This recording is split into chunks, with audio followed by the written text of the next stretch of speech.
néonatales ont les risques d'avoir une orientation sexuelle assez différente de leur nature. Surtout et surtout lorsqu'ils sont enfants uniques. Ça ne vient pas d'eux, mais ça vient des parents. Pourquoi? Parce que, je prends un exemple. Lorsqu'un garçon unique grandit à côté de sa maman, qu'est-ce que sa maman fait?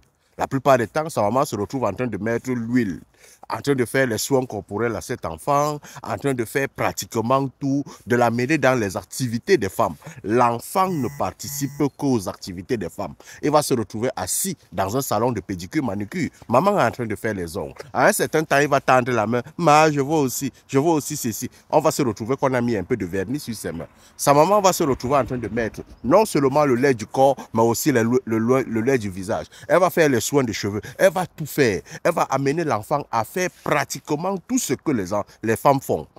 On ne s'en rend pas compte. L'enfant a une modification dans son cerveau. Il s'habitue au comportement complet des femmes. Pourquoi? Parce qu'il grandit à côté d'une maman qui l'entraîne dans ce que les femmes font.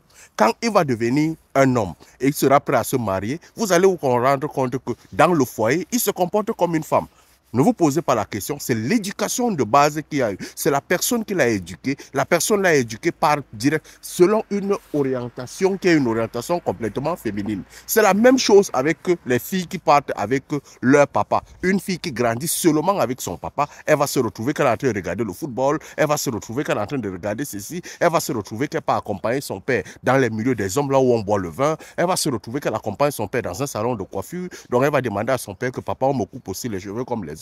Elle va demander, son père va l'entraîner de permanence à une réflexion masculine, elle va l'entraîner de permanence à des activités masculines, elle va l'entraîner de permanence dans peut-être l'entrepreneuriat, les business, tous les trucs, même le système éducatif.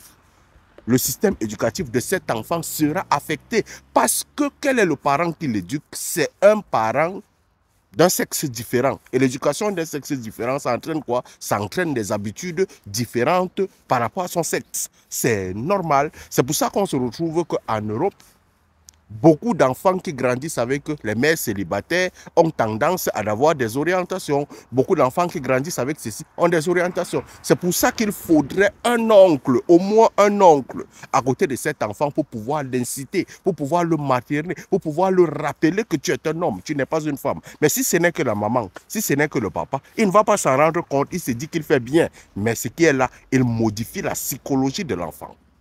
Si vous voulez plus de conseils, abonnez-vous. Et surtout, allume ton cerveau, mon frère. Si vous avez besoin d'une consultation privée en développement personnel, en orientation d'affaires, en orientation scolaire, en spiritualité d'affaires, vous pouvez nous contacter sur notre WhatsApp.